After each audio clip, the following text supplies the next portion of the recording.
Welcome to the Great Birth Rebellion podcast.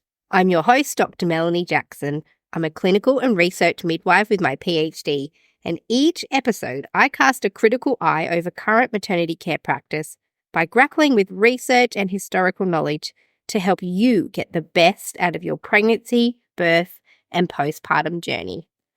Welcome everybody to this week's episode of the Great Birth Rebellion podcast. Today, I welcome ABC journalist Charlotte King to speak about her recent article released about 2 weeks ago, November 2024, and it's called "In the Sovereign Birthing World, Unqualified Birthkeepers Are Charging Thousands of Dollars and Putting Lives at Risk." There is a link to the article in the show notes, and it's also linked in the resource folder. If you're on the mailing list, you'll have access to that. And this is a topic that a lot of women and birthing families are unaware of. And we'll be talking about a corner of the birthing world that prefers to exist in private and away from the public gaze. It's unregulated, largely unmonitored. It's an under-researched area. And Charlotte's been uncovering the stories that are unfolding within that community for some time now, over a year, I'd say. And there's a community that's rallying towards and around birth options that include unregulated birth workers. And before we start, I'll summarize some of the terms and the words that we'll be using throughout this episode because some of it will be new to you. In this episode, we do discuss events in which one baby was born in very poor condition and another baby who died in a circumstance that neither Charlotte or I were involved with, but Charlotte has spoken to the parents of these babies and the people at the heart of this story. And we want to shed light on the events and the people that contributed to this circumstance. And just to reiterate, the choices that women make are their own, and they have every right to choose what feels best for them. This episode will not be challenging women's rights to choose their own birth location or their own birth companions, but it will highlight the issues within the maternity care system that are motivating and driving women's decision-making processes, and also the impact that birth trauma is having on women's choices and how some birth workers are filling the gaps in care. And we'll be highlighting the unintended consequences of some of these circumstances. So we're talking about unregulated birth workers, and our focus is less on women who choose to hire unregulated birth workers. We're not focusing on the choice to free birth. And actually, if you've been following the podcast for a while, you'll know that Charlotte's been on the podcast, episode 70, and we did focus a lot on the choice of free birth. This episode is not so much about that. It's about the world of unregulated birth workers. It's also not focused on the work of doulas. And what I really want to highlight here in this episode is that the work of doulas and midwives is significantly different to the work of the type of birthkeeper or small subgroup of birthkeeper that we're going to be talking about today. This small subgroup, it kind of blurs the lines between midwifery work and doula work. Charlotte's here and she'll share some findings from her journalistic investigation in this area. And long-term listeners will know that my PhD and academic work focus around the choice to give birth outside the system. So I have an academic interest in this area. Charlotte's interested in this topic from the perspective of a journalist. And please know that we are coming at this topic with the same intention as we would pay to any other episode of the Great Birth Rebellion, to give information and respect to all birth options available to women and be as unbiased as we can in presenting these things factually and respectfully. Let's start with some background definitions for people who are new to this terminology. Let's talk about free birth. So a free birth is where a woman intentionally plans to give birth at home without the assistance or guidance of a registered healthcare provider. This can be called a few different things, but free birth seems to be one of the main terms. Generally speaking, it's where a woman intentionally chooses not to have a registered midwife, doctor, or professional birth attendant present. And if you're curious about why women make these choices, there's more full episodes on the choice to free birth. We did episode 8, 70, which I did with Charlotte, and 104. The next term is home birth. And home birth is different to free birth. They both happen in a woman's home or out of a hospital. But a home birth is where a woman gives birth at home, but under the care of a registered healthcare provider, usually a private midwife. The difference is that midwives are qualified and registered to give clinical care, and antenatal, postnatal, and birth care, they're recognized as a suitable profession to be serving women in that way in a home birth. So that's the difference between free birth and home birth. Free birth doesn't have a registered healthcare provider. Home birth does. Then we have doulas. So traditionally, a doula was a woman offering non-medical support and information to other women and their partners during birth and the postnatal period. They are a support and information bank for women. And an important thing to note here is that their role is non-medical, non-clinical. They can work without any formal training whatsoever, although many do pursue training and they hold doula qualifications, but they're unregulated, unregistered, and unmonitored birth workers, which means there's no minimum standard for doula work. They're not medical or midwifery professionals. They're not supposed to use clinical skills or qualified or trained to provide life-saving care or to monitor for complications or the well-being of a baby. That's not their role. And there are brilliant, brilliant doulas who are expertly supporting and nurturing women in a non-clinical role. And then there are ones who have minimal training or who overstep their role and oversell their skills. And women can't truly know which one they're getting because there's no regulation or way of maintaining a standard. But be reassured if you're listening to this as a woman that the vast majority of doulas work within their scope and their role, and there are great organisations such as the Australian Doula College who are training doulas to work expertly within their role. But that training is not medical or midwifery. So doulas have no responsibility to be transparent in their work. There's no process of accountability. And that's what's different to a midwife. So what is a midwife? Because that's going to be important for this discussion as well. In our country and most countries, midwives are registered and the title of midwife is protected. Midwifery is the profession of midwives. Only midwives practice midwifery because it's a unique skill set that is learned, and midwives must demonstrate a level of competence and skill before they're allowed to care for women through their pregnancy, birth, and postpartum. Midwifery is a unique body of knowledge, skills, and professional attitude practiced by midwives within a professional framework of autonomy, partnership, ethics, and most importantly, accountability. Midwives are trained through formal means, and where there are no formal means established, traditionally midwives were educated through a process of apprenticeship and experience that can qualify them as wise community members and a community midwife in an unregistered sense, and I'll talk to you about traditional birth workers as well. But midwives are expected to be reflective practitioners who take responsibility for their own actions and behaviours, and there's a minimum standard and expectation put on our behaviours and scope of practice. In most countries, the word and title of midwife is protected, which means it's against the law to call yourself or practice midwifery, call yourself a midwife or practice midwifery if you've not met the minimum standards of education and training. If the person that you've hired is not qualified and registered, they're likely to give themselves another name. So some names that are in existence for unprofessional or unregulated birth workers include the term birthkeeper, birth worker. Seen a number of birth keepers or birth workers call themselves midwitches, which kind of blurs the lines again. And some will add the word sovereign in front of their title, or authentic or radical. So there might be a sovereign birth worker, an authentic birth keeper, a radical birth worker. And so there's all these combinations and terminology that might show up if you're looking into these care providers. The word sovereign, sometimes they put the word sovereign in front of their name. I can only assume that the sovereign title that they put in front of their name refers to the sovereignty of the woman and the sovereignty of birth that they're caring for, rather than calling themselves sovereign, because by definition, sovereign means to be an authority or a holder of supreme power. Certainly from biblical perspectives, God refers to himself as sovereign.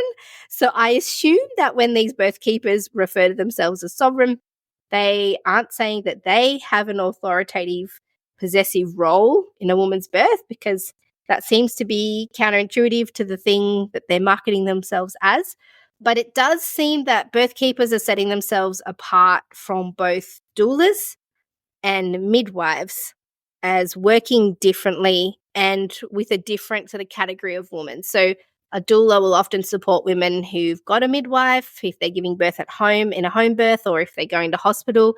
Birth keepers seem to gravitate more towards women who are choosing free birth. So, the exact definition of what they do or what they propose to do and what skills they actually bring seem to not be well defined and open to misinterpretation and misunderstanding. And that's one of the concerns that we'll raise through this podcast is the possibility that women who are seeking birth outside the system might hire a birth keeper or a birth worker and not realizing what they can actually do for them and what their scope is. And where the lines are also blurred is that there's also another category of birth worker called a traditional birth worker or a traditional midwife. And a traditional midwife or birth worker is different again, and it's usually a person who's been trained to attend birth in a traditional sense through an apprenticeship, under the guidance of a wise midwife type person in the community who is the appointed expert in attending births. Actually, lesser resource countries will often still rely on traditionally trained midwives rather than those who are trained through universities and institutions. It's a way of giving women access to a form of midwifery care. And so traditional midwives or traditional birth workers aren't really common in higher resource countries because we have formal pathways and the term midwife is protected and reserved for only those who have sort of standardized training. Here in more Western countries are less likely to encounter people who are trained as traditional midwives or traditional birth workers.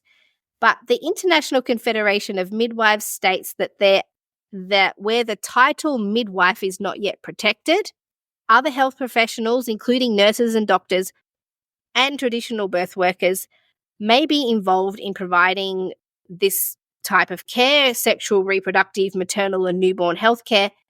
But these health professionals are not midwives. They do not possess the competencies of a midwife, and they don't provide midwifery skills, but they do provide other aspects of maternal and newborn care. So one thing to really remember here is that midwifery is unique. It's taught methodically, it's protected, it's regulated, and it has to maintain a minimum level of competency. Okay, that is all of the definitions out of the way, and we're going to bring them up again as we go through because I realized that was a lot and out of context. Thanks for sitting through that, Charlotte. All right, I am going to introduce my guest today, ABC reporter Charlotte King. Before we get started, can you talk about your work and your role? Sure. So I am a reporter with the ABC. I've been at the ABC for 13 years, and I currently work in a team called Regional Investigations, and it's myself and my counterpart, Andy Burns, and we work on stories, usually with other reporters around the country, that take a little bit more time to dig into, need a bit more of an evidence base before they can be reported, hence the investigations element. And what separates us from other investigations reporters at the ABC is that we focus on stories outside of metropolitan areas. But basically anything that's affecting Australians across the country outside of metropolitan areas is our remit. And we look at all kinds of things from harness racing stories in Tasmania to stories about the chemical pesticide paraquat, which we did a story about earlier this year, and its links to Parkinson's disease. So this particular area of focus, free birth, is another thing that we've been looking at over the last year or so, and it started off the back of submissions to an ABC audience call out called The Birth Project. There was a handful that dealt with free birth, and it was a really new area for us. And I thought it was particularly interesting, really wanted to look into it. And then as we dug deeper, we discovered that there was quite a lot going on that we thought was in the public interest, including some pretty catastrophic outcomes that had occurred in quite a small space of time. That wasn't really being reported, and there were concerns from people within these communities that there was, one side that was being advertised online on social media that made free birth look amazing and like the ultimate way to experience birth. And there were concerns that then when these catastrophes were happening, it wasn't being made so clear. So anyway, that's why we did that first story. Also, just looking at why women were choosing free birth, and a lot of the time it wasn't their first choice, and it was revealing that there were major deficiencies in the mainstream hospital system and the choices that women were being given more broadly around how and where they could give birth. So we looked at all of that, and they seem to really go hand in hand. The problems with the trauma in the mainstream hospital system, which is very prevalent. As we know, a third of women experience hospital trauma, psychological distress, and lifelong physical injuries sometimes from their experiences in hospital. A lot of women don't find that hospital is a safe place to give birth, and they're looking for alternatives. And they have a right to look for those alternatives. But in some cases, the alternatives that they're being given, especially for a fee, are worthy of more scrutiny. And that's why we did that story. So this second story came about off the back of that first story because we were contacted by parents who had gone down this path. So I think it's really important to make that point that the families that are in this story, this follow-up story, contacted us. So we didn't reach out to them. We didn't go looking for them. They came to us, and they wanted to make their stories publicly known because they were concerned about the risk to other mothers and babies. And that's how it started. That's a really big point to be highlighting, because a lot of people are asking, why would reporters write about this? What's the interest? What's the motivation? Is it just to throw birth keepers under the bus? But you're saying that the parents that you spoke to for this article actually came to you and wanted their stories shared. This wasn't something you pursued. 100%. Both families contacted us independently. And we worked with them slowly and carefully over many months to tell their story in a way that felt safe for them and navigated, really complex questions around privacy and ethics and legal questions, in order to make that story happen. It's not an easy story to tell, especially when there are people come from small communities, and it's a very, very delicate issue, and we wanted to do it right. And the main thing for me was for the families in the story for their story to be told with respect, and for the story itself to be told with respect, which is incumbent upon us to do as employees for the ABC anyway. There's a lot of mistrust in the birthing world against mainstream media, because mainstream media is sometimes seen as kind of revenue earning, kind of clickbait type articles that are designed to just get readers sucked in. My impression is that the ABC, and your investigation in particular, was quite different and interested in a lot of facts, and was carefully and slowly paced. It wasn't a hype article. Can you explain what the journalistic process is that ABC reporters undertake? I haven't worked for commercial media before, but I can tell you that the ABC has editorial standards that we have to adhere to in the way that we report our stories. That includes accuracy, for one, is really paramount. And regardless of whether or not that was an editorial standard, it's really important to me to be as accurate as possible, and our team. So we fact check every line of the story before it goes out, and have documentary evidence or multiple sources for everything that we're saying, or we attribute it to, if it's an opinion or a claim being made by somebody that we've interviewed, we attribute it to them. So there are really strict processes that we go through. Also the legal parameters that we work within. We can only do things and make certain claims with certain evidence behind us. So we can't just put stories out and make any claims that we like without there being a really strong evidence base for those claims. You mentioned revenue before. So the ABC is a government institution. It's independent from government, but it's funded by taxpayers. And so we don't actually make any money out of the stories that we put out. I don't make any money from it. I get a wage, and the ABC doesn't earn money from the articles that it puts out. So they're put out for a range of reasons under our charter, and to inform the public and to entertain in some circumstances. But this particular article was deemed very much in the public interest because of the fact that the birth worker in the story in particular is still attending births and charging fees to attend births, and the parents that we spoke with were concerned about that given their experience. So people reading the article can feel as confident as we can in media that this is a story about things that have actually happened, that it wasn't personally pursued by you as journalists, but it's reporting on something that is happening, and it's the words of the parents who it happened to. So that's important for people to know, is that this is not a concerted witch hunt, as some people would suggest. It's not mainstream media going after certain birth choices. And you alluded to the fact that in free birth circles and in these areas of the birth world where free birth is happening, yes, it's often advertised as an incredibly freeing birth option. And for so many women, it is.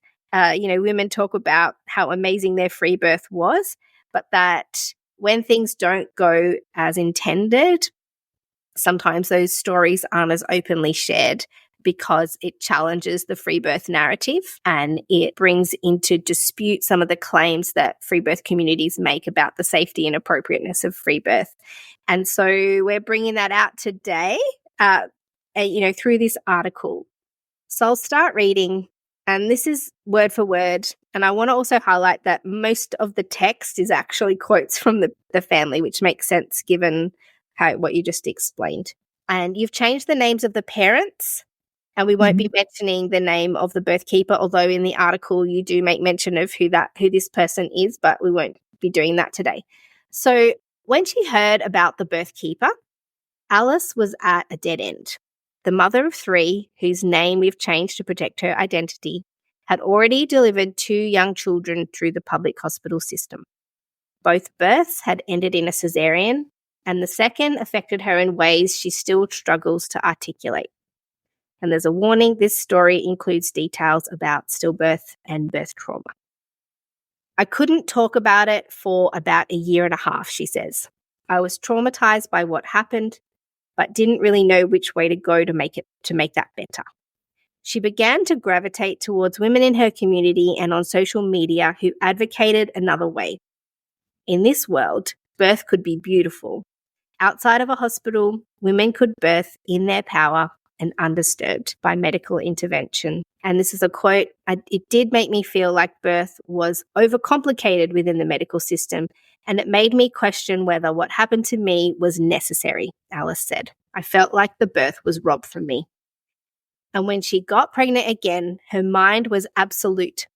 I thought to undo those past traumas would be to take back my power where I was in control and I had sovereignty over my body, my baby, my pregnancy, and my birth, she says. It was not going to be within the hospital system.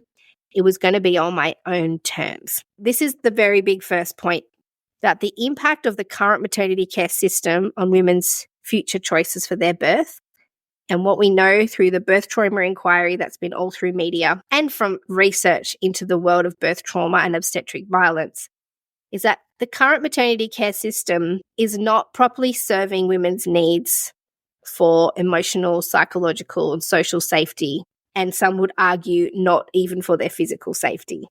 And 1/3 of women are coming out of their births feeling traumatized. Often the language is very strong around obstetric violence and abuse at the hands of their care providers.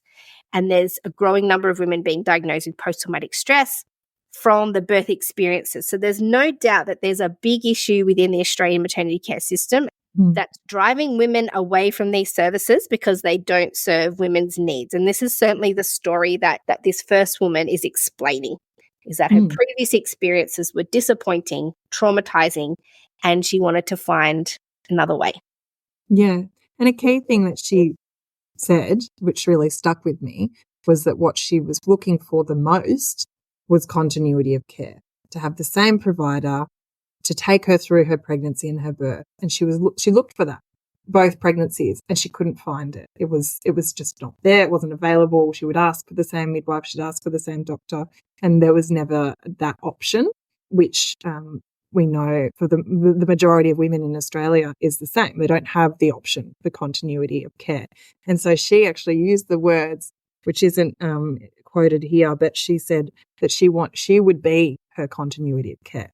And I think that's so sad that the only option for her was to make herself that person that she wanted so desperately to take her through her pregnancy and her birth. And look, I'm sure there are free birth advocates out there who say that's not sad, it's great, it's what free birth's all about, but it doesn't work for everybody. Some women want other women to help them through, and she did, and she couldn't find it.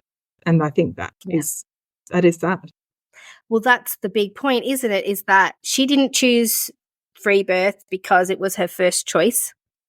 And this was a finding that we found in my PhD, is that the majority of women who I interviewed for my research, and it's highlighted here in this article, felt forced to consider the option of free birth because it presented itself as the best option when they had a look at all the other options available to them. And so it is sad that she had to choose that for herself because it wasn't her first preference. It's not sad if you choose free birth because you genuinely believe that that's the best and safest option and that's exactly what you want. That's amazing that you have the confidence and the autonomy to make that choice. But this woman made those choices under duress and because of a lack of other options. And that's the sad part, is that we as a maternity care system failed to serve her in the way that she needed to be served. And you go on to say in the article that Alice wanted a home birth with a private midwife, a registered healthcare practitioner with qualifications to recognise and respond to an emergency. And because of her double caesarean section history, none of the 5 midwives that she contacted would take her on. Yeah, I will say that there are midwives that would have taken her on, and midwives who have told me that since that they have successfully helped women to birth at home after 2 C-sections recently. So it does happen, but it really does depend on the midwife and their willingness really to, and their assessment of the situation and a whole range of things. But this was not something that she could find where she was. Yeah, and that's an important distinction too, is that, she obviously had 5 midwives who she had access to, which was it is amazing, but that for various reasons, none of them would take her on. One of the things that people might be thinking is, well, the midwives in this story had some responsibility over the fact that this woman wanted a private midwife and didn't take her on. But I just want to say that part of the skill of midwifery and our requirement as midwives is that we don't work out of our personal scope. We don't work outside of our skill set. We don't kind of wing it and see how we go. That's not our strategy. And so whenever we're choosing which clients to take on and which clients not to, we're also doing a lot of personal reflection about our own skill set and our own capabilities, what's going on for us in our lives already. Does somebody have a lot going on at home? Is their current caseload already full of quite complex clients that they know are going to take a lot more of their time? Often midwives will not choose to take on clients who they don't feel completely and 100% confident that they're the best practitioners for. And so there's absolutely no blame put on the midwives here for not being able to serve this woman's needs, because part of that was the midwives recognizing their own limitations and being clear with their ability to care for her, which is not something that happened with the next birth worker that this woman sought out. And then because she couldn't have access to them, she went the next step. She didn't have any other options as far as she was concerned. And so because she really wanted somebody there, she says, to recognize red flags, as she put it, if they appeared. That was really important to her, to have somebody not just for emotional support. She did reach out to another birth worker, a doula, who did attend free births, but the doula made it really clear, I am only there for emotional support. I know nothing about the stages of labour in terms of managing it from a clinical perspective or knowing what's what. She said, provide the emotional support that is what doulas do best. And so for Alice, she thought, well, that's not going to work for me because I need more than that. I need somebody who's somewhere in between that and midwife, because the midwives won't take me. And so then she found this other birth worker who said, yeah, I've got, 20 years experience attending births. She got the impression that she had a skill set in terms of knowing what to look for in a birth that was going well, and knowing when things might need a bit of extra medical assistance. And so that's all she wanted from this person. She just wanted she was going to labour at home with the support of her family and this birth worker, but she really wanted the birth worker there to be able to say, this is not quite right, and you're going to need some extra help. And this is also the difference between women who choose free birth intentionally and women who are forced to make this decision, is that this woman made no mistake about the fact that she wanted a clinician to be able to tell her if things were safe or not safe to continue at home. Whereas a lot of women who free birth acknowledge that they're taking that responsibility on themselves and that they would use their own knowledge, intuitive knowledge that they've gathered through their pregnancy to fully take on the responsibility of making those kinds of decisions. So if they feel like things are going well, they would stay home. If they feel like they're not going well, they would go to hospital. And the fact that Alice chose not to hire the doula, who was really clear about her scope, and that is the scope of the doula, is to provide non-clinical support in so many ways, either educational, physical support, and so many other practical ways. But for the doula to acknowledge that I have no other role in your birth space, I cannot tell you if your labor's going well or not going well, that's not my role. Again, that's a demonstration of a doula acknowledging and recognizing their scope. And it's clear that Alice wasn't after a doula. She really wanted somebody with midwifery skills, and failing all the other options. The article goes on to say that Alice heard about a woman who'd had experience with off-grid births and who came highly recommended. This birthkeeper, she supported free births where women planned to birth without a midwife or a doctor present. And the woman who had highly recommended this birth worker was a friend of Alice's, and she had by all accounts a free birth with this birth worker sitting in the room and doing nothing. And so she everything had gone fine. Everything was great. So she said, she's great. I had a great birth. She was there, but that woman was fortunate to have a very straightforward physiological birth at home that didn't need any assistance. So that's part of the situation was that Alice was getting that recommendation from this woman who had a very uncomplicated birth. Although her pregnancy had been really straightforward, her birth was not straightforward. And that is a truth about birth, is that most of the time it actually does function quite well without the input of a healthcare provider. And our role is just to be able to help women identify when things are abnormal and when they're not. And when everything's going beautifully well, we need to do relatively little actual clinical work. I'm a private home birth midwife, and every single birth, I don't have to engage a lot of my clinical midwifery skills. So absolutely free births and most births could go very well. The reason that people have qualified healthcare providers at their births is to be able to recognize complications and offer clinical interventions that might help prevent catastrophic events. Then it goes on to say, and you highlight as well, that birth workers like this birth worker aren't medically trained and go by a few different names, including free birth doulas or birth keepers. And many provide strictly emotional support, but Alice wanted something more. She says, I wanted to give it my best go at having this beautiful redemptive birth, but I didn't want it to be at the cost of my baby. She says, I laid it all out on the table, 2 previous cesarean sections. I can't get a midwife to cover me. And I think my words were actually, am I a lost cause? And she said, the birthkeeper said, not a lost cause, darling. And so Alice says, I felt like I was almost saved. Can you tell us a bit more about that conversation and that the birth keeper put herself up as a suitable option in this woman's case? The account that I have is from Alice. I will say that we did reach out to the birth worker more than a week before we published the story, but she didn't get back to us. And then so we sent written questions to her Instagram, email, Facebook, but she didn't get back to us on those either. So it's difficult to know what her account is because she didn't choose to engage with us.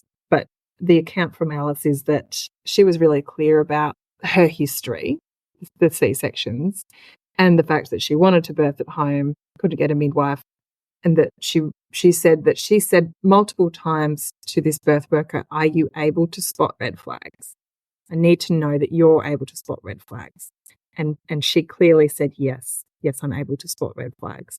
And it's not just Alice that has that account, because she had a family meeting, birth meeting with members of her family before the birth with the birth worker. And her mother also said, "Are you able to spot red flags?" She said she just had one question. That was the only question she had, the mother. And the birth worker said yes. And so I've got that firsthand from the mother and from Alice that conversation was had.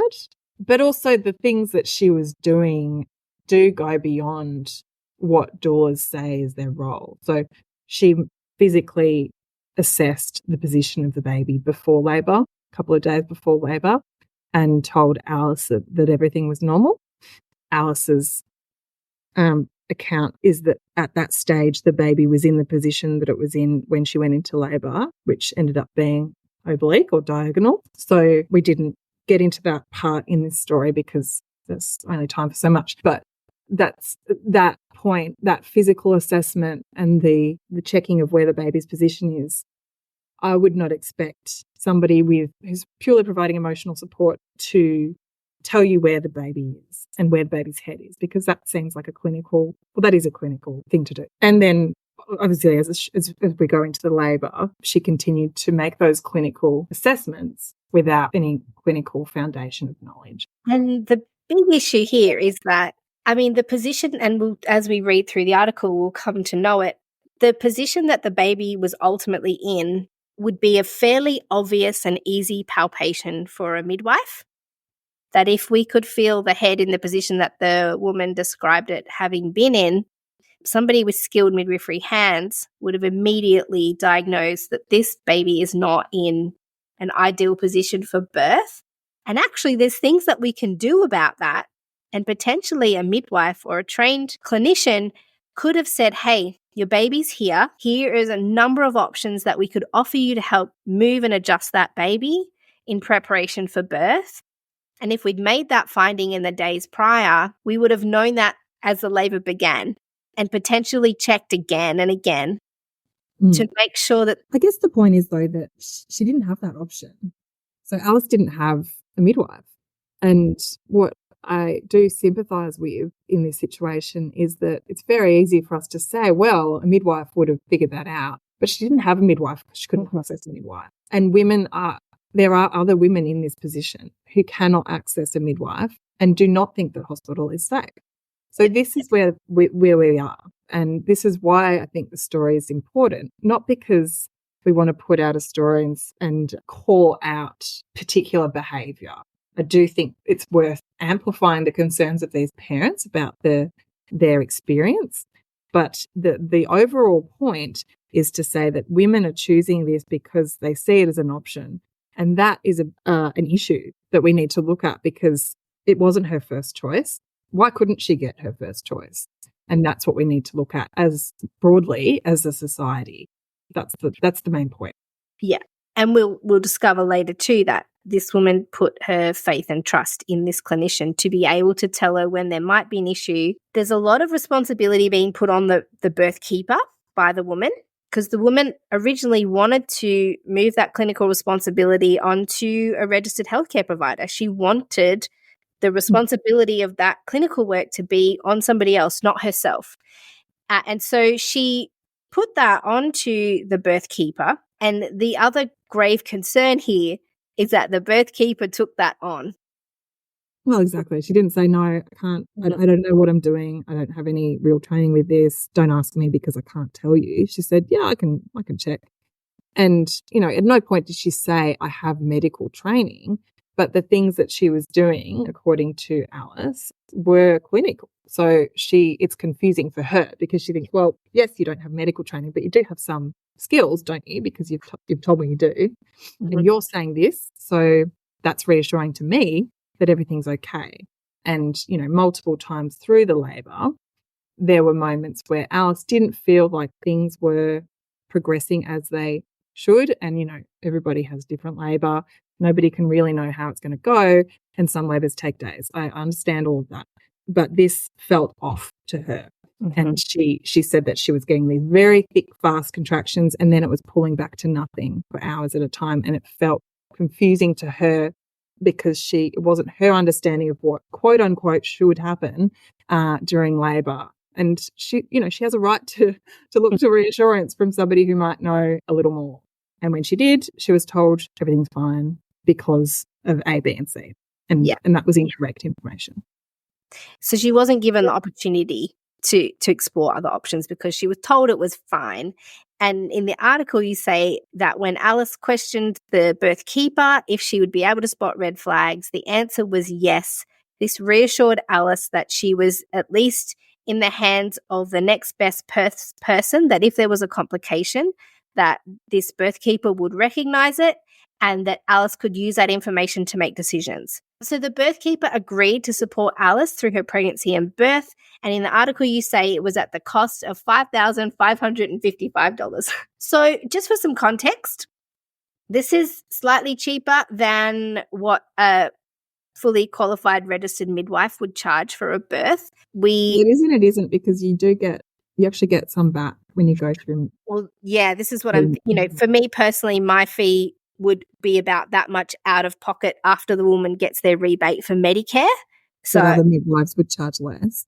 And somebody did contact me after the article and say that their partner you would end up $4,500 out of pocket after the rebate. So it's actually more expensive than their partner would be. So this presents not dissimilar pricing to what the woman was willing to pay for a private midwife, and the birthkeeper accepted that and obviously must have presented that as the fee. And it says here in the article that in written communication, this woman that referred to herself as a birthkeeper, but face-to-face, Alice says she used a different term. She called herself a sovereign midwife multiple times, so presented herself as a midwife outside of the system. And this term is relatively new to me, but I'm sure some of your listeners would know the Free Birth Society in the US, and they talk about this. There's a post quite recently talking about sovereign midwifery and what it means. And the way that they describe it is midwifery that's free from any state, institutional, governmental involvement. Midwifery that's focused solely on supporting and nurturing and honouring the mother and her baby, and recognising the mother and the baby as the sole authority over the birth experience. That's the closest that I could sort of come to a definition of what sovereign midwifery is, but it's sort of similar, in a similar vein, I think, to other sovereign movements, which have sort of emerged since COVID, which is around, separating yourself from the state, severing off that tie of any state or institutional involvement in your life. And so that is my understanding of what that term means. We didn't just get that from Alice. We have other sources who have told us that that is how this birth worker refers to herself, not in written form, but face-to-face. Mm-hmm. And I guess there is a slight difference too in the American use of the word midwife, in a sense that here in Australia, it's illegal to call yourself or behave as a midwife if you're not registered as a midwife. So even unregistered midwives, we can no longer use the title midwife even though we have a midwifery qualification because it's a protected term by law. Even more serious is if you propose yourself as having those skills to women who are then assume that you have those skills.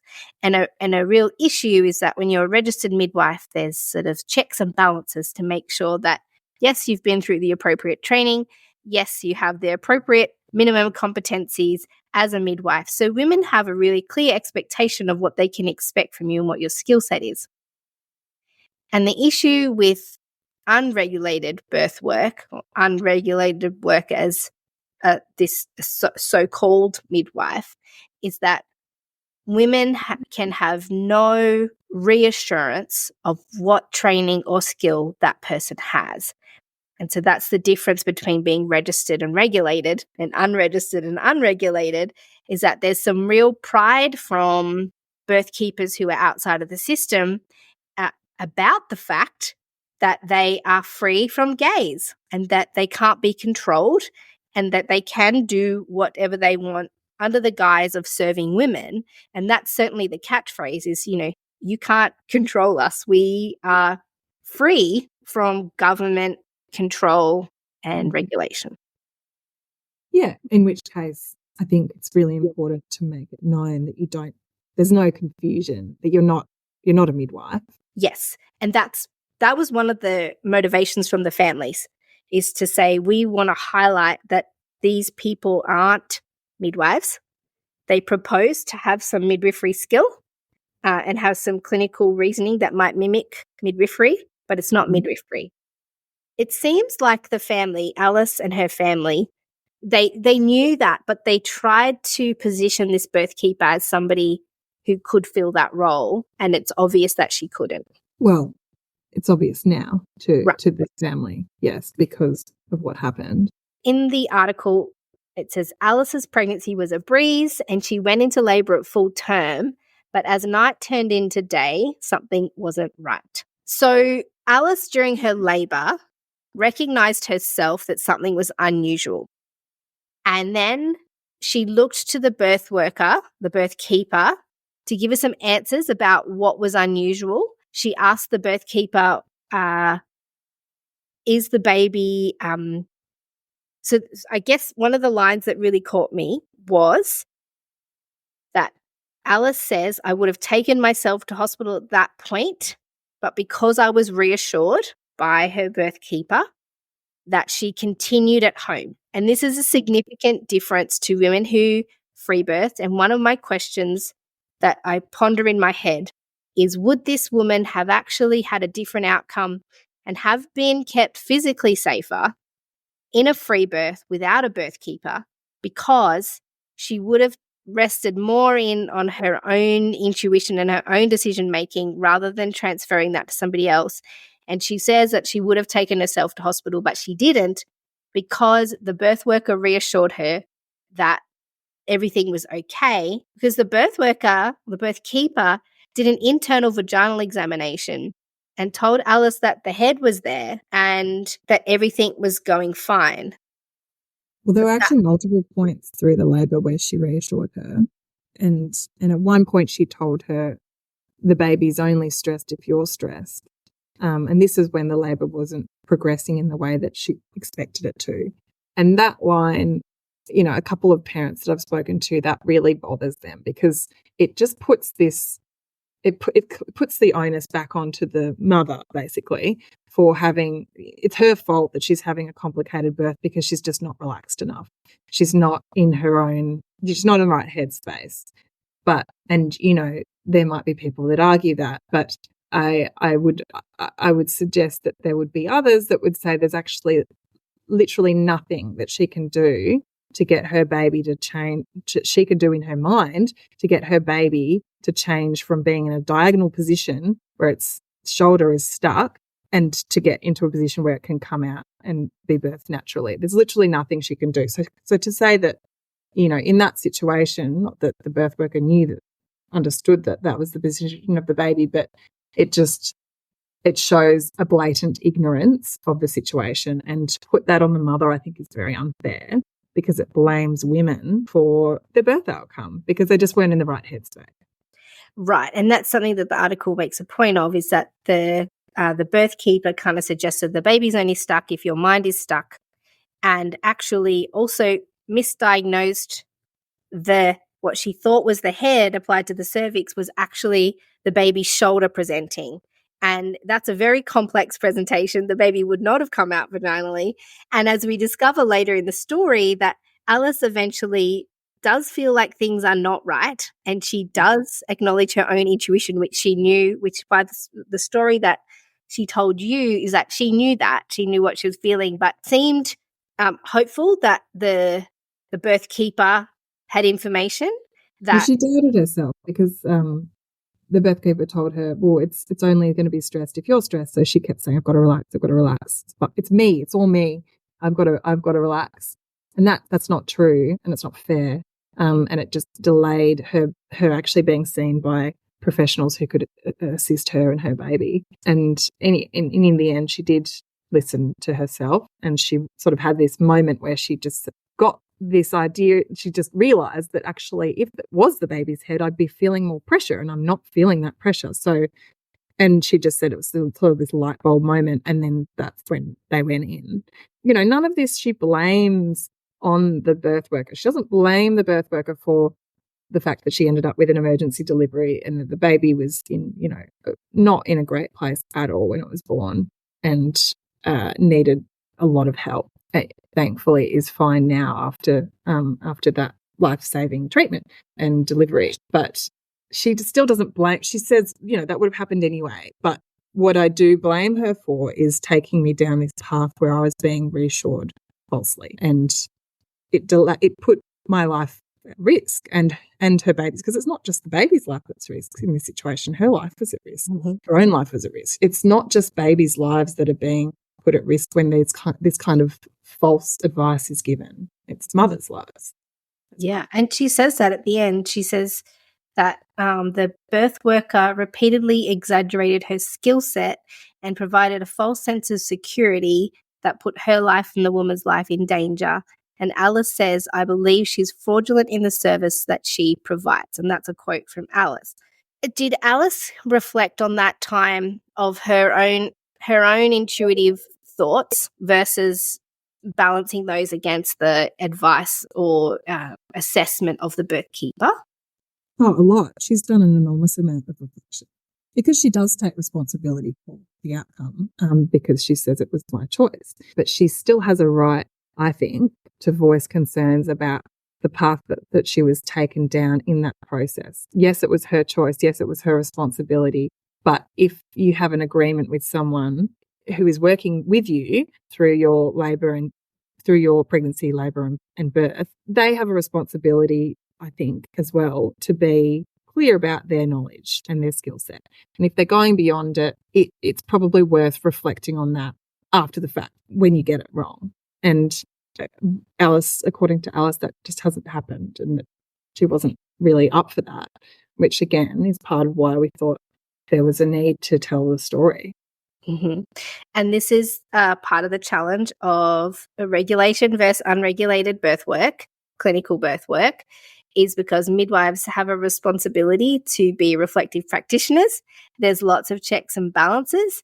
And certainly you mention later in the article that there's another family who shared their story. As we continue in this podcast episode, we are going to move to the story of Patrick and his partner.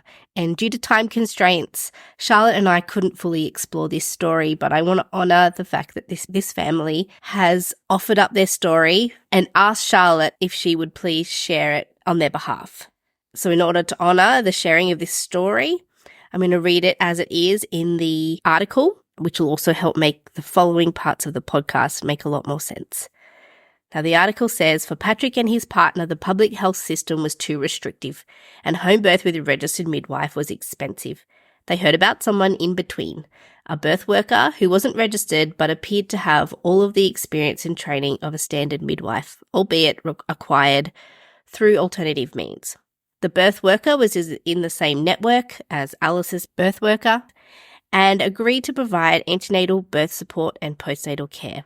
Patrick says, my understanding is that we would have someone who was skilled and experienced even though they may not be registered. It was Patrick's first baby and he wanted to make sure everyone would be safe. He says there were two main things: that my partner felt supported to have a healthy, natural birth, and if things go wrong, that we had things covered. The person they had in mind was asked whether she would be able to identify warning signs that may require a transfer to hospital. Patrick told the birth worker, "I don't know what I don't know, and so I need to know that you know these things." The birth worker reassured them that yes, she knew what to look for and that there would be time to get to the hospital if needed. Patrick said the birth worker used a Doppler to check the baby's heartbeat and assess the baby's position as head down in the final weeks of pregnancy. Everything appeared to be normal. When his partner went into labour, things moved fast, and then at some point she suddenly had a large show of meconium, Patrick says. Meconium is the first poo of a newborn baby, and if passed while the baby is still in the uterus, it can be an indication of distress. Patrick says his partner became concerned because she assumed this would mean a hospital transfer, but the birth worker was not so sure. She sought advice over text from her colleague, who was Alice's birth worker, who encouraged them to continue at home. The birth worker then used a Doppler to check the heartbeat, and Patrick says she told us the baby's heartbeat was fine. Patrick's partner forged on and was having strong, fast contractions. Getting in the car and driving to hospital seemed out of the question. The baby was coming soon. Patrick's partner was on her hands and knees on the floor of the living room when the baby began presenting. And then at some point, I realised that it was his bum, he says. Breech births are uncommon, but can be managed in a hospital or at home if the practitioner is trained in how to respond. Patrick says, "I didn't know it then, but I think you've got 7 minutes to get them out because the umbilical cord gets pressed against the skull," Patrick says. Things have to happen fast for the baby to either not get brain damaged or die. Patrick says that the birth worker decided to scoop the baby's legs out. Eventually, the arms and the legs came out and the body came out, but his head was stuck. An ambulance was called and an emergency midwife got on the line. They were talking my partner through changing position. When that position was changed, right away, that's when he eventually came out, Patrick recalls, and he wasn't breathing. The birth worker tried to resuscitate the baby, and soon after the ambulance arrived. They came in and they made their efforts to resuscitate, Patrick says. This older guy, I remember him pretty much just shaking his head as soon as he saw. The paramedic tried to administer adrenaline, but the baby boy was unable to be revived. Patrick says what followed was grief, devastation, disbelief, and pure horror. My partner was just wailing. The paramedics had also called the police. When the officers arrived, Patrick said that the birth worker left, went out into the back room and disappeared. Before the birth, Patrick says he and his partner had discussed with the birth worker what they would do in the event of a hospital transfer, and they'd spoken about the fact that the birth worker was operating outside of regulations, and Patrick says there was an understanding that if we did have to transfer, we would just say she's a friend. We wouldn't say she's our midwife or our birth worker. And that was to protect her, he says. At no point in any of these conversations had I imagined a dead baby. Patrick's baby boy was deemed a stillborn, and the coroner made a decision not to investigate. He and his partner were able to spend a few days grieving with their son's body at home before he was buried. In the weeks and months afterwards, Patrick says they were left grappling with what had happened and how and whether things could or should have gone differently. They reached out to medical experts and birth professionals for advice about what took place and whether the death could have been avoided. The understanding we got consistently was that Patrick said that all indications are that I could have had my son if I'd had the right support in place at the time.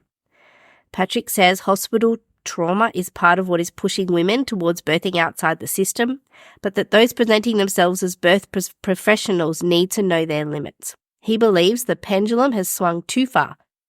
This person who had every good intention to support us to have a healthy baby boy was ill-equipped for the job when things went wrong, Patrick says.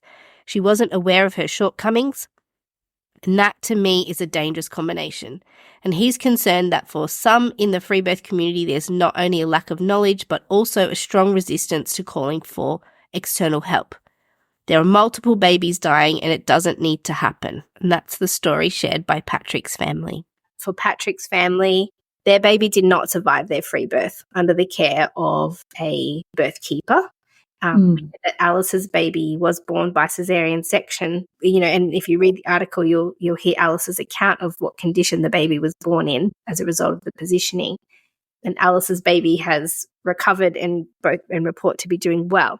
That's not always the case, though. No, and Patrick and his partner had a different experience, and their baby died after a breech delivery. It's difficult to know exactly when the baby died, but it was deemed a stillbirth.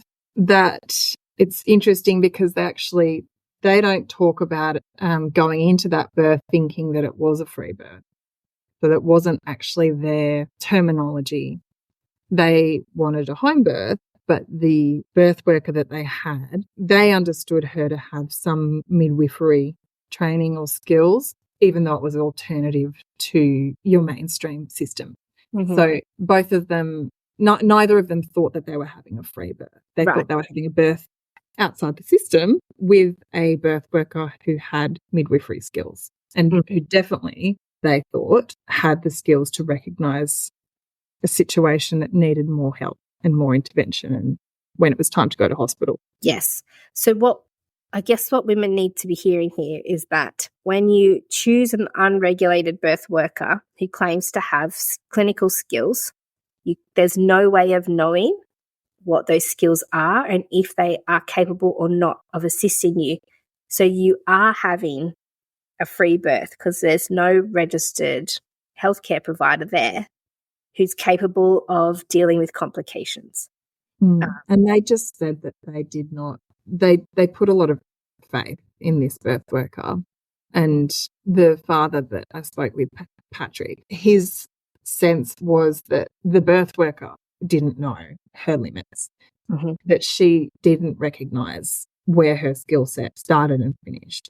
And that was the biggest problem because he thought that she had an inflated sense of her skills. And when this baby was breached and the way that it was born, it became really clear that she didn't have those skills. You mentioned in the article that... Well, one thing that I will say is that there has been some discussion online after the stories come out and, there are always going to be positive and negative responses to a story like this. But I did contact the father again to tell him about doing this podcast. And I said, is there anything that you want me to say or any point that you want me to make? And he said just the same message, really, that came through with the article. And he said that having someone in the room, taking a role and assuming a level of expertise, even if they say, I'm just sharing an opinion, it's your choice what you do with it, will inevitably influence choices that parents make. And so they better be really sure what they're saying is the right thing to say.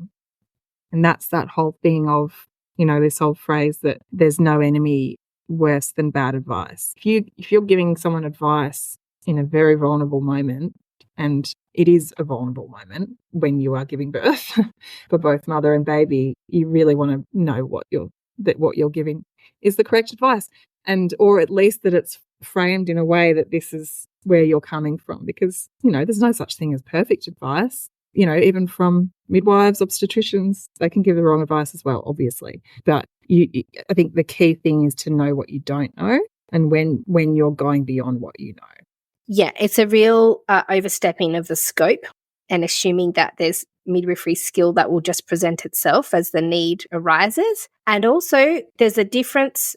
Midwives and obstetricians and registered healthcare providers are required to take responsibility for the type of information and the type of care that they're giving. Whereas I think the difference here is that the birth workers haven't, by accounts in these stories, haven't taken responsibility for their role in this scenario.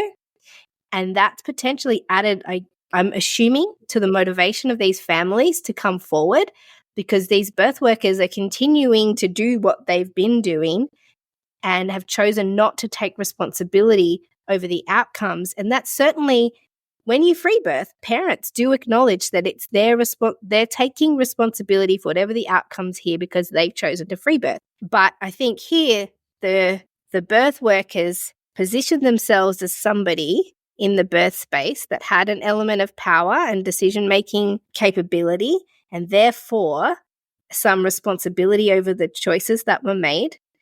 But they're choosing not to take that responsibility and absolving themselves of any role. And that demonstrates a lack of reflective practice. Well, that's not always going to be the case. I mean, obviously there are other women out there, other human beings out there who may have dealt with this very differently and been very reflective after a catastrophic outcome and, really rethought their role but in these particular circumstances with both the families that we spoke with, that just hadn't happened. Do you think that there is a public interest in the current climate where women are choosing these alternatives to know that sometimes they might not know what they're getting?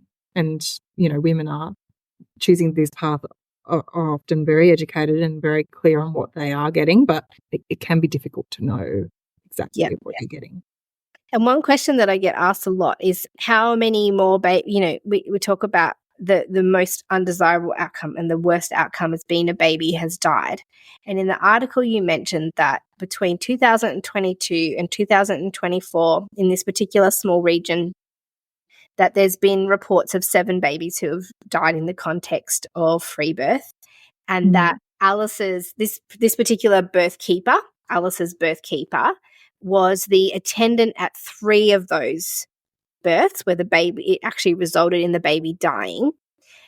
I'm curious to know if there's going to be any repercussions for this, because for me as a private midwife, I've been a private midwife for 16 years.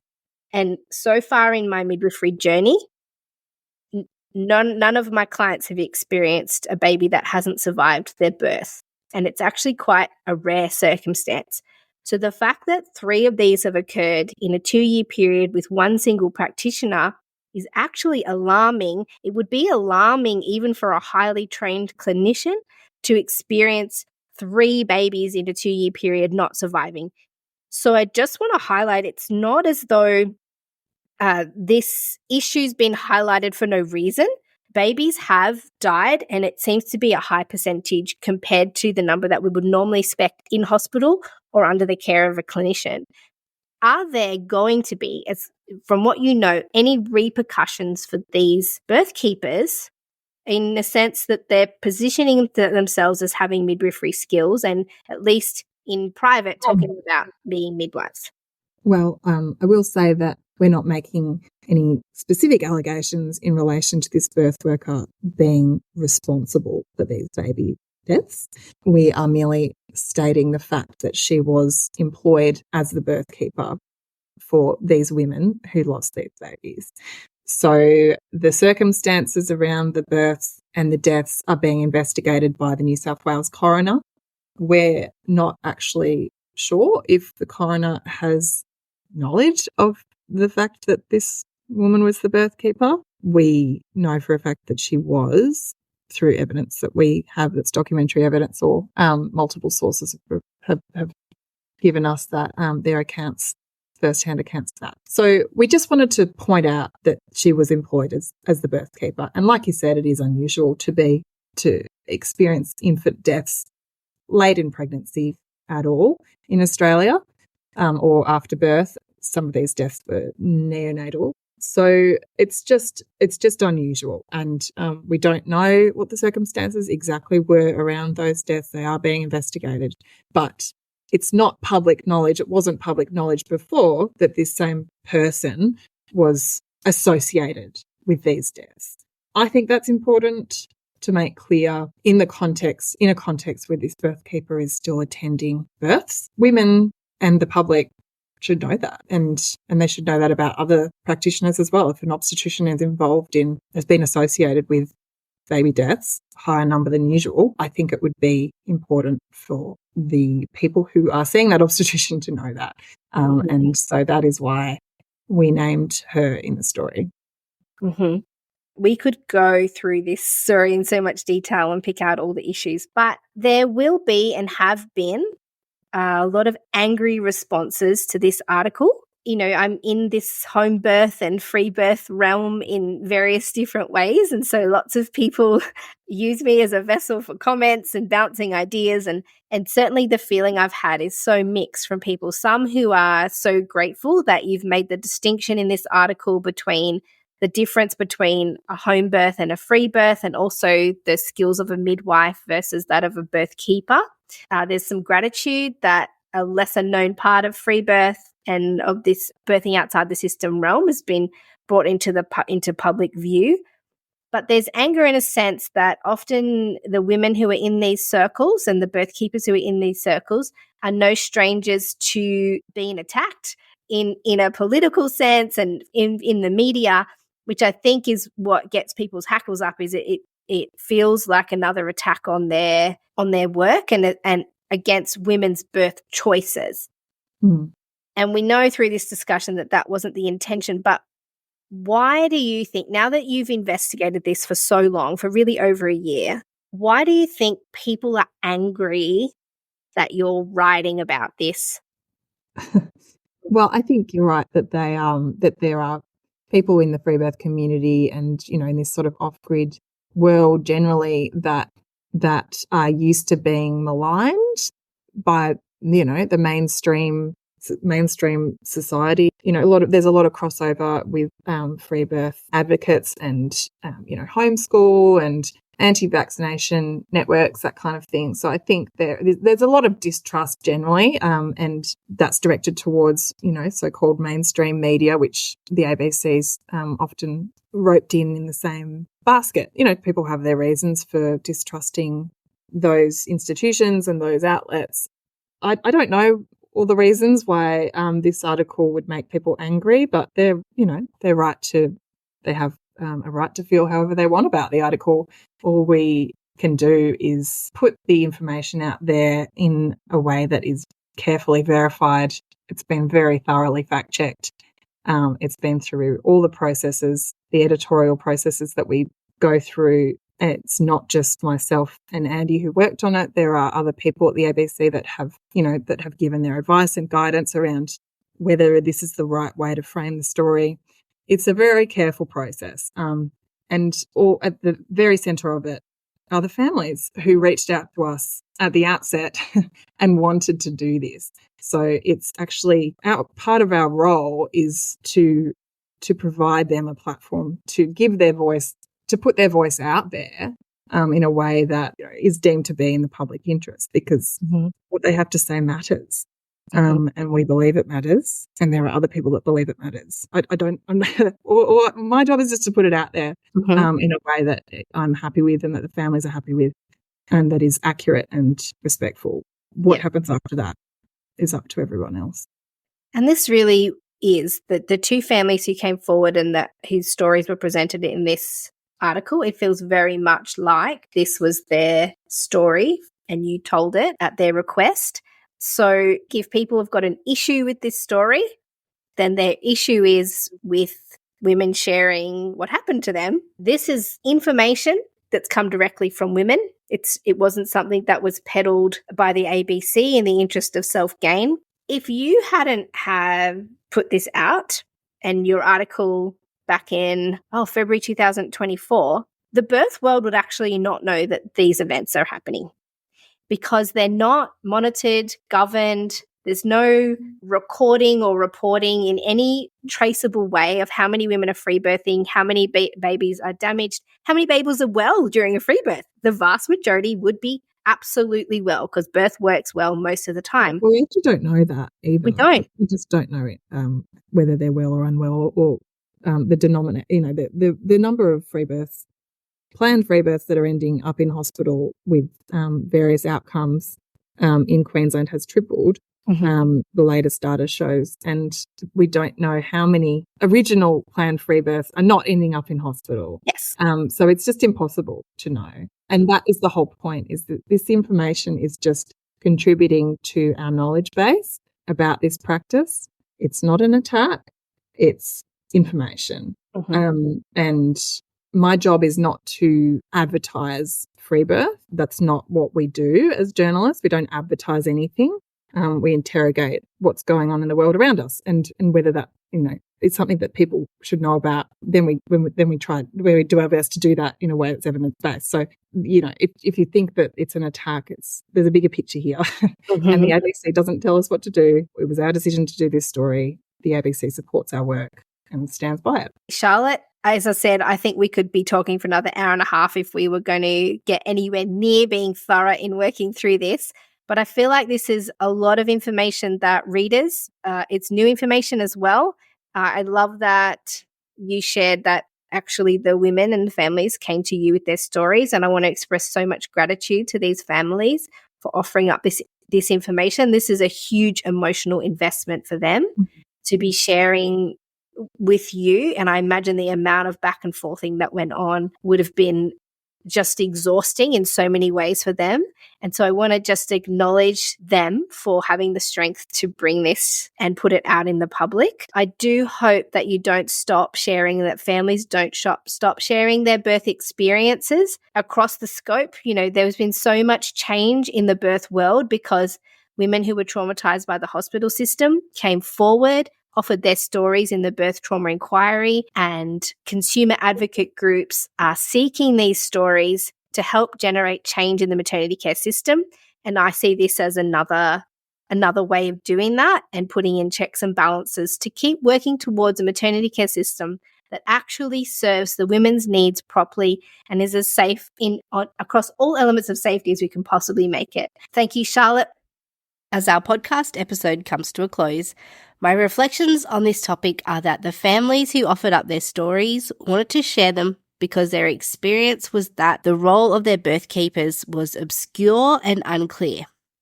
Their birth keepers weren't, and birth keepers aren't, midwifery trained, and therefore can't and couldn't provide the service that the families believed they were getting.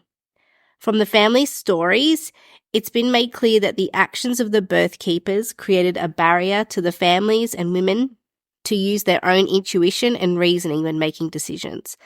The families gave some responsibility over to the birth keepers to tell them if they should seek help, and on the information provided by the birth keepers, the women delayed seeking help where it was clearly needed.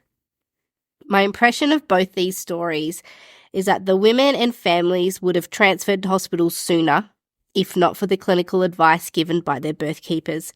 And my feeling is that if they were having a completely unattended free birth, they would have relied on their own reasoning and intuition when making decisions and would not have had the reassurance that their birth keepers gave them.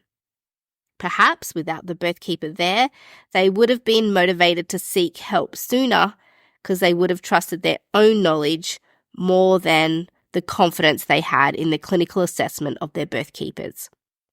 When you hire a birth keeper and no midwife to attend, and you're at home, it's important not to have the expectation that your birth keeper can do anything to keep you and your baby safe if there's a complication. They can't diagnose, and nor should they diagnose, if things are going normally or abnormally. That's a responsibility placed on the woman if it's a free birth, and if there's a midwife, then the woman and midwife work together in partnership and each bring their own unique knowledge and skills to the decision-making process and to the management of complications. And when women hire a doula, they can be mostly confident that that doula is going to offer them expert birth support, but a doula working within their scope will not claim to be able to provide clinical care that will help women make decisions about their health and the health of their babies. Doulas aren't regulated because they don't need to be, because they don't provide clinical or medical care or care for your clinical needs during an emergency. They are experts in so many elements of care that a woman needs during her labour and birth, but that expertise does not extend to clinical care or care during complex circumstances. Any birth keeper who claims to be able to help you identify red flags or even tell you that your labour and birth are progressing normally is working outside of the scope of a doula. Midwives, on the other hand, are able to provide midwifery care, which includes being able to make clinical assessments and recommendations, and they have clinical knowledge about what is normal and abnormal and are highly skilled to deal with complications. The vast majority of women choose free birth because it presents itself as a better and safer option than when they look at the options they are offered by the mainstream maternity care system. Often they choose free birth or unregulated birth workers because they can't access a midwife to attend them for a home birth. And on the whole, the maternity care system is not providing women with a service that suits their needs, and it's leaving women with physical damage from overzealous and unnecessary intervention and emotional and psychological trauma from disrespectful care. There's no doubt about that, and I understand why women would want to avoid that. And certainly within the birth world, amongst doulas and women who choose free birth and women who choose home birth, we're very quick to praise women when they share their stories of trauma within the system. What I noticed though, and what women have shared with Charlotte, is that these stories of circumstances that arise within free birth communities and stories that women share about birthkeepers, not as openly received as stories about traumas that occur at the hands of medical clinicians in hospital. So I would remind you that if you value stories of women about trauma that they've experienced at the hands of the maternity care system, of the mainstream maternity care system, then it would also be on brand to be caring and thoughtful about stories that are shared from within the way that you work, and critically approach those in the same way as you would stories about the maternity care system. The issue that this episode addresses and the attention of the families who shared their stories is that unregulated birth workers are claiming to be able to offer some intermediate option between doulas and midwives, and claiming to have a level of clinical expertise that they don't have.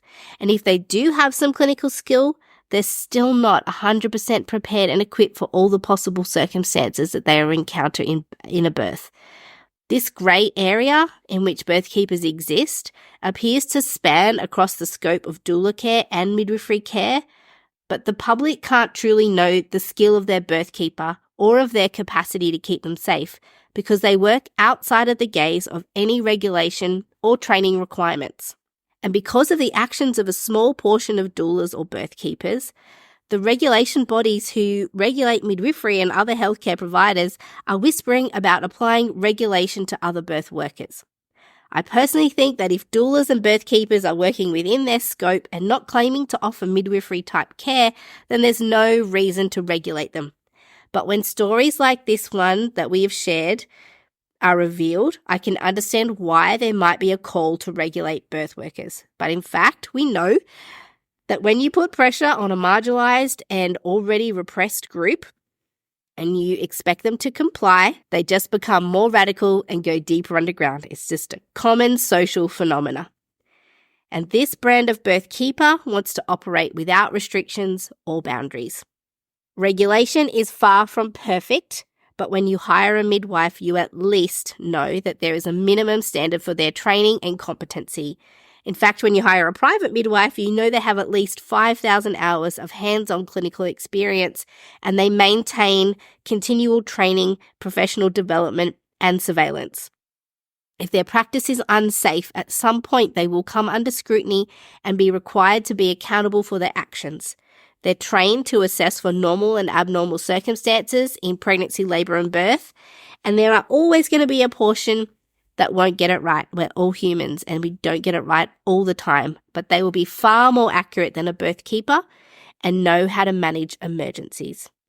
None of this regulation exists for birthkeepers, so if you choose to hire one, just know that it's not their responsibility to keep you safe and manage complications. And if they claim to be able to do that, they're working outside of their capabilities and work in the hope that they won't meet a complication that they can't manage. To get free access to all the research that's used to create each podcast episode, you can join the mailing list at melaniethemidwife.com.